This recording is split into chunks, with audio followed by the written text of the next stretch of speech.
So, yan na siya. Nilagyan natin ng dahon sibuyas at sili.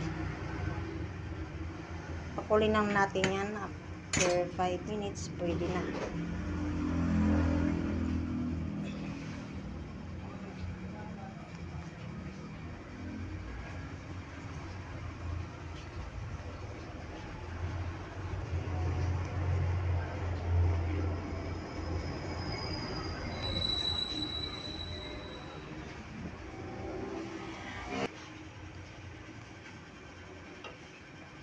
Ayan, kumulo na.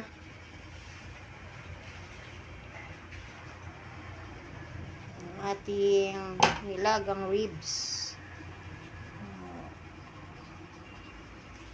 So, yan, pwede na siya. Pwede na yan.